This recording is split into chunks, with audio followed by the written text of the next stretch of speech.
To understand how a four-word question touched millions of hearts around the world, we need to go back to that cold January night at the Crypto.com arena in Los Angeles, when a 6-year-old boy discovered for the first time that not everyone loves our heroes the same way we do. A discovery that would forever change how he saw the world, and how his father would teach him about it. Cannon Curry was sitting in the front row, his little legs swinging nervously from the chair that seemed too big for his small body. It was only the third time he had watched Daddy play in person. Usually, he stayed home with the babysitter during away games. But this time, Isha had decided it was time for Cannon to start better understanding his father's work. You can perceive how certain nights seem ordinary until the moment they become milestones in a family's life. The boy wore a Golden Warriors number 30 jersey, a miniature version identical to the one Steph wore on court. His big, bright eyes followed every movement of his father during warm-ups, waving enthusiastically every time Steph looked in his direction. For Cannon, that court was like a magical kingdom where his personal hero did impossible things with an orange ball. "Mommy, look! Daddy made it from really far away," Cannon shouted to Isha, pointing excitedly when Steph converted a three-point shot during warm-ups. Isha smiled, but there was a subtle tension in her eyes that only mothers can carry when they know their children are about to discover something about the world they would have preferred they never needed to know. The Crypto.com arena was packed with more than 20,000 Lakers fans, and the energy in the air was electric, but not the welcoming kind that Cannon knew from the Chase Center in San Francisco. This was a different energy, more intense, charged with rivalry that a 6-year-old child still couldn't fully comprehend. When the Warriors entered the court for the official start of the EFE game, something happened that Cannon had never experienced before. The sound began as a low murmur, but quickly transformed into something deafening and threatening. 20,000 voices uniting in a chorus of disapproval that echoed through the stands like a storm. It's impossible not to feel how the sound of a crowd can be simultaneously impressive and frightening, especially when you're 6 years old and don't understand why they're making ugly noise. Cannon frowned, looking around with growing confusion. People were screaming, but they weren't happy screams like the ones he heard at home. They were different screams, louder, harsher, directed specifically at his father and his teammates. "Mommy," he whispered, tugging at Isha's blouse sleeve. "Why are they screaming at Daddy?" Isha leaned closer to her son, trying to explain without alarming him. "They're cheering for the home team, sweetheart. It's normal in sports." But Cannon wasn't convinced. At 6 years old, he already knew the difference between cheering for your team and screaming against someone. And definitely, what he was hearing wasn't just cheering. It was something that made his stomach feel strange, and his heart beat faster. How many times in life does a child realize for the first time that not everyone sees their parents the same way they see them? During the first quarter, the boos continued every time Steph touched the ball. Each converted shot intensified the negative screams. Each brilliant play was met with more hostility from the stands. For the 20,000 Lakers fans, Steph Curry was the opponent who needed to be intimidated. For Cannon, he was simply Daddy. The boy began to fidget restlessly in his chair, his eyes moving nervously between his father on the court and the people around who seemed genuinely irritated with each of Steph's successes. Something didn't make sense in Cannon Curry's small and protected world. "Mommy," he tried again, his little voice getting lower, as if he was afraid that the people around might hear him. "Don't they like Daddy?" The question cut through Isha's heart like a sharp blade. How do you explain to a 6-year-old child that sports rivalry isn't personal? How do you keep innocence intact while introducing the complexities of a world that isn't always kind? It's complicated, baby, she responded, putting her arm around Cannon's small shoulders. After the game, we'll talk to Daddy about this, okay? But Cannon couldn't wait until after the game. With each boo, each scream directed at his personal hero, the confusion in his little heart grew. Naturally, this leads us to question how children process the discovery that the world can be hostile to those we love most. In the second quarter, Steph had an especially brilliant sequence, 3 consecutive three-point shots that put the Warriors ahead on the scoreboard. The crowd's reaction was immediate and deafening. Boos, screams, even some curse words that Cannon, fortunately, couldn't distinguish in the middle of the noise. It was at that moment that reality crystallized in the child's mind. Those screams weren't normal cheering. Those people really didn't like his daddy. They didn't understand that he was the kindest man in the world, who made pancakes on Sunday mornings, who read bedtime stories, who never yelled, who always said, "Please," and "Thank you." Cannon turned to Isha, his big eyes now shining with contained tears, and asked the question that millions of parents around the world would recognize as one of the most difficult moments in raising children. "Mommy, why don't they like Daddy?" The silence that followed between mother and son was filled only by the deafening noise of the arena. A devastating contrast between the innocence of a simple question and the complexity of a world that isn't always fair to our heroes. Isha held Cannon's small hand, knowing that that question wasn't just about basketball or booze.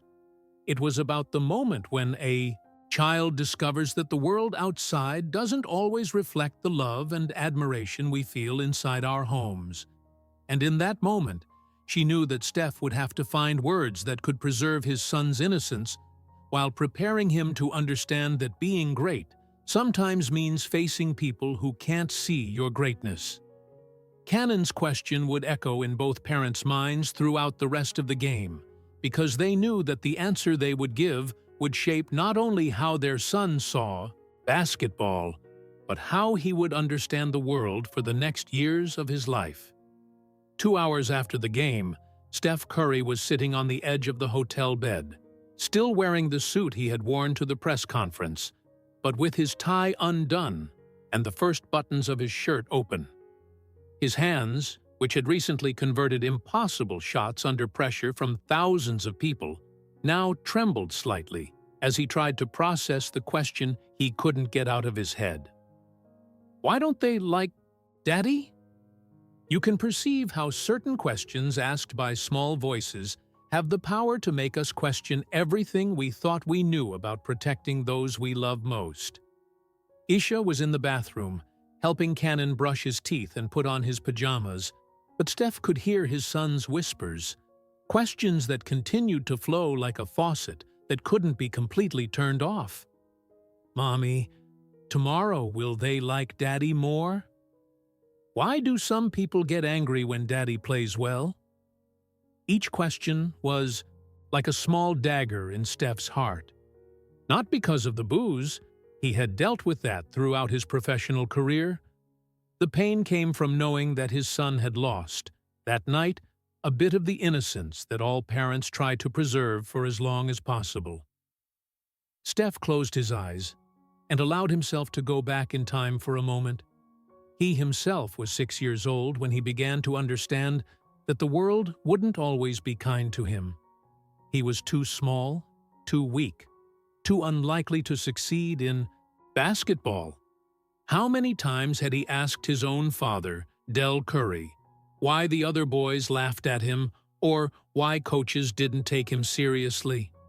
It's impossible not to feel how life's cycles place us in our parents' position when we least expect it, forcing us to find wisdom we didn't know we possessed. "Sweetheart," Isha said softly, coming out of the bathroom after putting Cannon to bed. He'll be fine. Children are resilient. I know he'll be fine, Steph replied, his voice carrying a fatigue that had nothing to do with the 38 minutes played on court. But how do I explain to him that not everyone will cheer for him in life?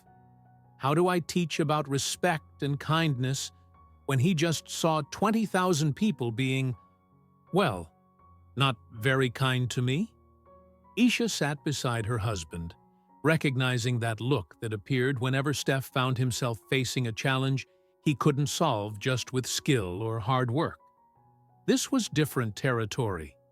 The territory of being a father to a child, who was growing up under spotlights, but who still possessed the pure heart of any 6-year-old boy. Do you remember when Cannon asked why some people are poor and others rich? Isha said gently. You found a way to explain that was honest, but appropriate for his age. This is just another one of those conversations. How many times in a father's life is there the moment when you realize that your next words can influence how your child sees the world forever? But this is different, Isha. Poverty is something abstract to him. Those boos were directed specifically at me, at his father. It's personal in a way he had never experienced. Steph got up and walked to the hotel window, observing the lights of Los Angeles extending to the horizon. Somewhere out there, thousands of people were going to sleep satisfied because they had booed his favorite team. For them, it had been just another night of sports and rivalry. For Cannon, it had been the night he discovered that not everyone loves heroes the same way. Maybe, Isha said, approaching him from behind and placing her hand on his shoulder. It's time for him to learn that being admired by some means that others might not understand why, and that doesn't diminish who you are. But he's 6 years old, Isha. 6 years old. He still believes that everyone should be kind to everyone. And maybe, she replied, with the wisdom that only mothers possess, the question isn't how to take him away from that belief, but how to teach him to maintain that kindness even when others don't do the same. Naturally, this leads us to understand that the most important moments of parenthood frequently arrive when we feel least prepared for them. Steph turned to look at his wife, seeing in her eyes the same loving concern he felt. They had built a family based on solid values: faith, respect, hard work, kindness, but they always knew that one day they would have to explain why not everyone in the world shared those values. What do I say to him? Son, sometimes people will boo Daddy because he's good at what he does, and that makes their team lose? That sounds like, I don't know. It seems like I'm bragging. No, Isha shook her head. You tell the truth. That rivalry in sports is like adults play. That those people don't really know you, so they don't know that you're kind, that you love your family, that you help other people. They only know the player, not the man. Steph nodded slowly, beginning to form the words in his mind. As a father, he had learned that the most honest explanations were frequently the simplest. And I tell him that our response to boos isn't to boo back, Steph continued the thought, but to show who we really are. Be kind, even when others aren't. Exactly. Teach him that greatness isn't never being criticized. It's how you respond when you are criticized. Isha had touched on something fundamental. Steph remembered his own childhood, the moments when his father had explained that being underestimated was just an opportunity to prove that others were wrong, but always with class, always with respect. It's impossible not to perceive how the most important lessons we pass to our children frequently echo the ones we received from our own parents. Tomorrow, Steph said, feeling a clarity he didn't have minutes before. I'm going to sit with him and explain that sometimes when we're very good at something, people who cheer for the other side get frustrated. But that doesn't mean they're bad people, and it definitely doesn't mean we should be less kind. And you'll say that it's normal for him to feel confused or sad when that happens, Isha added. That even Daddy sometimes gets a little sad with the booze, but that's part of competing with respect. Steph smiled for the first time since Cannon had asked the devastating question. He was beginning to see that moment not as an end of innocence, but as the beginning of an education about how to navigate a world that isn't always kind but always offers opportunities to respond with class. The next morning, when Cannon woke up and asked more questions, because 6-year-old children always ask more questions, Steph would be ready. Ready to teach that being great doesn't mean never being booed. It means being kind, even when we are. The next morning, Steph found Cannon sitting at the hotel breakfast table, absent-mindedly stirring his cereal while looking out the window with that thoughtful expression that only 6-year-old children can make. A mixture of curiosity and confusion that broke any father's heart. "Good morning, champ," Steph said softly, sitting beside his son. "Did you sleep well?" Cannon nodded, but Steph could see that the previous night's question still weighed on the small mind. "Daddy," he said, without lifting his eyes from the cereal, "those people yesterday, do they really not like you?"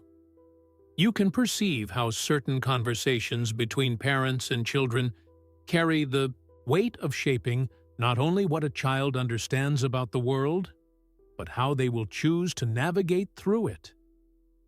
Steph took a deep breath, remembering the words he had carefully formed the night before.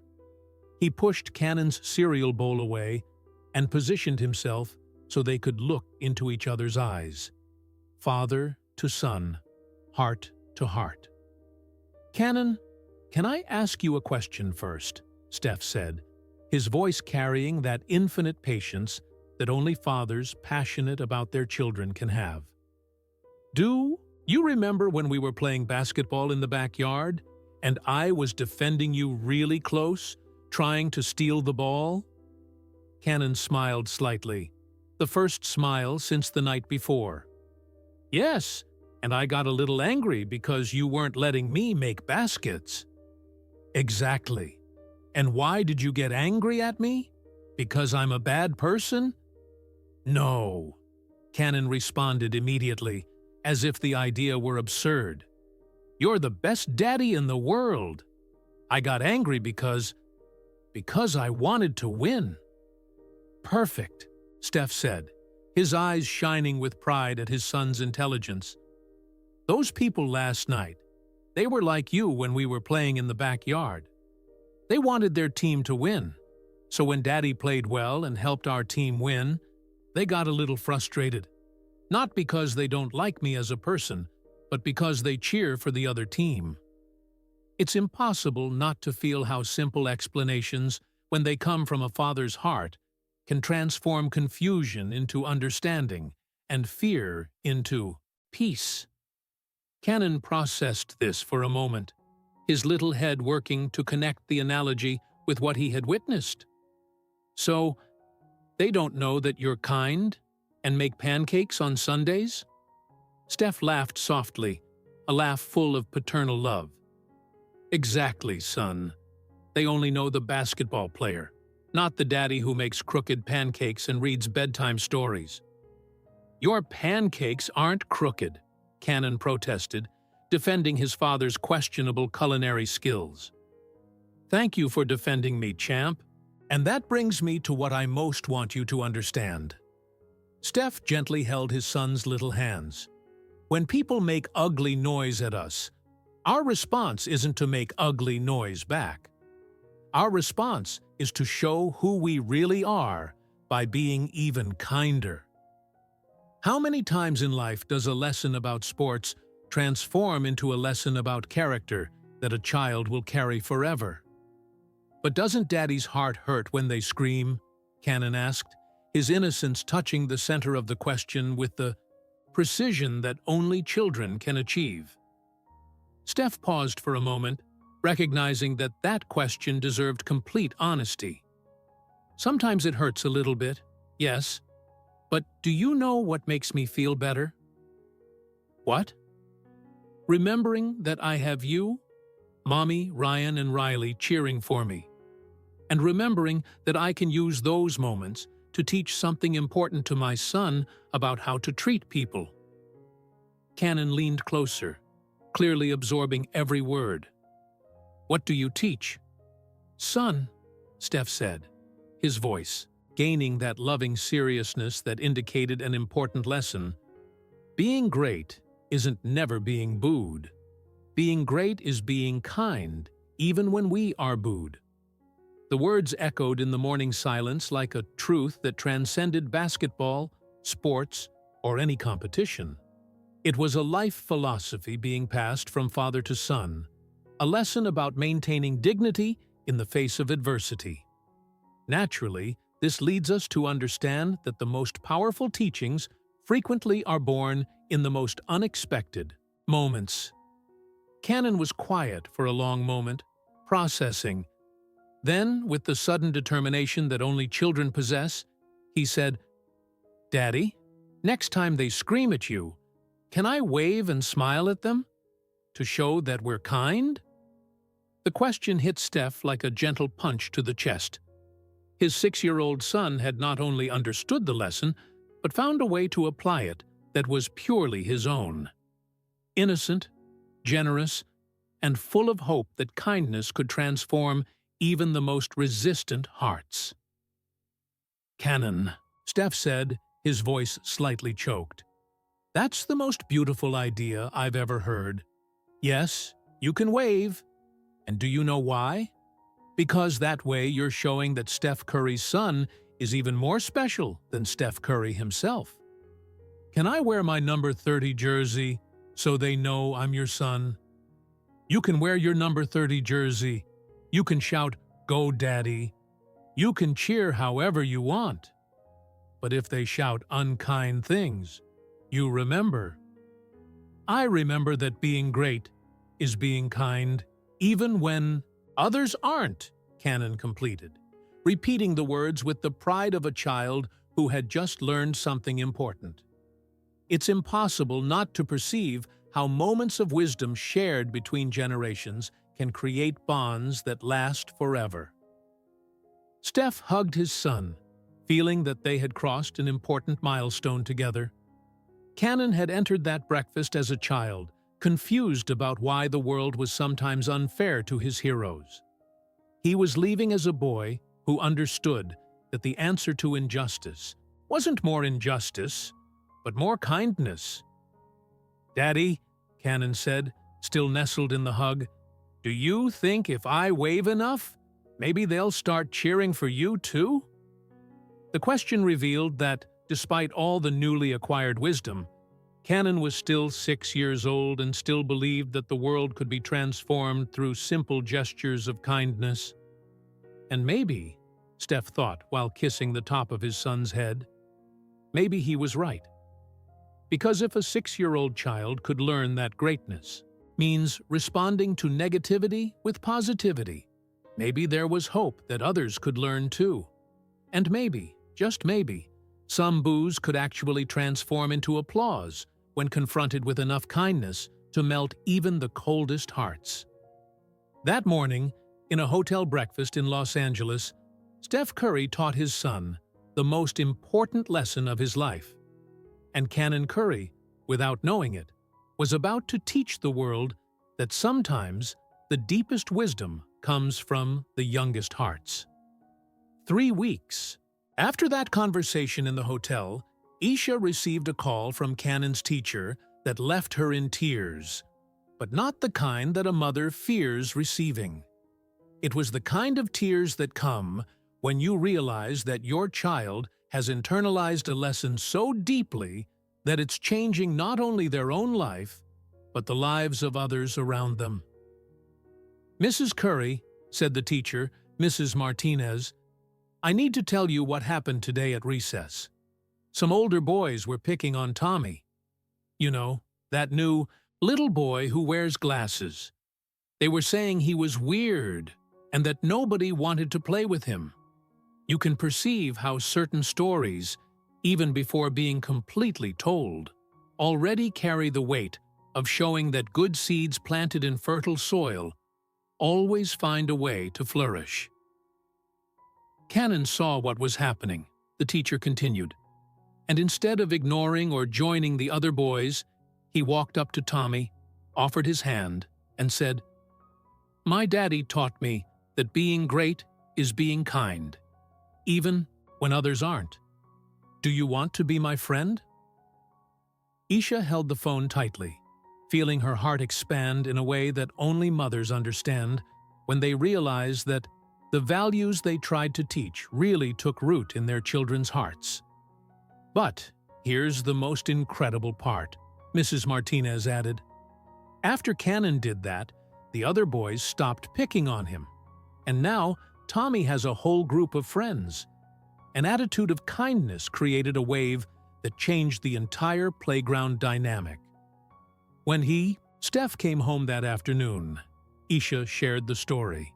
He sat in silence for a moment, processing how the words he had carefully chosen that morning in Los Angeles had traveled from his son's heart to actions that were changing other children's lives. It's impossible not to feel how the most important teachings we give our children frequently return to us in ways we could never predict. The story of the conversation between Steph and Cannon began to spread when Isha discreetly shared it with some close friends. One of them, touched by the simple but profound wisdom of the explanation, posted about it on social media, with the family's permission. The post, which began as a personal reflection about fatherhood, became viral in a matter of hours. "I just heard how Steph Curry explained to his 6-year-old son why he gets booed at games. The answer made me cry and rethink how I explain the world to my own children. Being great isn't never being booed. Being great is being kind, even when we are booed." What wisdom! Thousands of parents began sharing their own versions of the story. Mothers wrote about how they had used Steph's explanation when their children asked about bullying at school. Fathers reported similar conversations about how to deal with criticism at work or sports competitions. How many times does an intimate conversation between father and son transform into universal philosophy that resonates with families around the world? Dr. Jennifer Walsh, a renowned child psychologist, was interviewed about the impact of Steph's approach. "What's brilliant about his explanation," she said, "is that he validated his son's feelings without demonizing others. He transformed a potentially traumatic experience into a lesson about resilience and character." In schools around the country, teachers began using Steph's phrase in discussions about conflict resolution. "Being great is being kind, even when others aren't," became a mantra in classrooms, reminding children that they had the power to choose their reactions regardless of others' actions. Cannon himself, now with a small following on the family's social media, inadvertently became an ambassador of kindness. In subsequent Warriors games, cameras occasionally focused on him waving cheerfully at visiting fans, fulfilling the promise he had made to his father that morning in Los Angeles. Naturally, this leads us to understand that the most powerful lessons about character frequently come not from elaborate sermons, but from authentic moments of connection between hearts that love each other. 6 months later, Steph was signing jerseys after a practice when a father approached with his small son. "Mr. Curry," the man said, clearly emotional, "my son has autism and faces a lot of bullying at school. When he asked me why children are cruel to him, I used your words. It changed how he sees the situation and how he responds to it." Steph knelt down to be at the boy's height, who couldn't make eye contact but smiled shyly. "What's your name, champ?" "Marcus," the boy whispered. "Marcus, do you remember the rule about being great?" "Being great is being kind, even when others aren't," Marcus recited, and for the first time looked directly into Steph's eyes. "That's right. And do you know what else? You're already great, because you're being brave by coming to talk to me." Marcus's father was crying openly now, witnessing his son receive validation from someone he admired. But more importantly, seeing how the right words at the right time can plant seeds of confidence that grow for years. How is it possible that a four-word question asked by a confused child transformed into a movement of kindness that touched millions of families? The answer was in the authenticity of the original moment. Steph hadn't performed for cameras or calculated an answer for maximum impact. He had simply responded as a father, from the heart, with the wisdom that comes from years' understanding. That true greatness isn't about never facing adversity, but about how we choose to respond when we face it. 2 years later, in an interview, when asked about what his greatest achievement was, Steph surprised the interviewer. "Obviously, the NBA championships mean a lot, but I think I'm prouder of a conversation I had with my son about how to respond to boos. Because titles are eventually forgotten, but the character you help shape in your children, that lasts forever." Cannon, now 8 years old, still wears his number 30 jersey to games and still waves at visiting fans. But now he does it with the confidence of a child who learned that his response to negativity defines who he is much more than the negativity itself. And when other parents ask Steph about how to raise resilient children in a world that isn't always kind, his answer is always the same. Teach them that being great isn't about never being criticized. It's about choosing to be kind even when others choose not to. Be. Because in the end, Steph Curry's greatest victory wasn't converting an impossible shot to win a championship. It was finding the right words to convert his son's confusion into wisdom, and inadvertently teaching the world that great parents don't just create great athletes, they create great human beings. And sometimes, all it takes is a breakfast, an honest question, and a father willing to transform a difficult moment into a lesson that will last forever.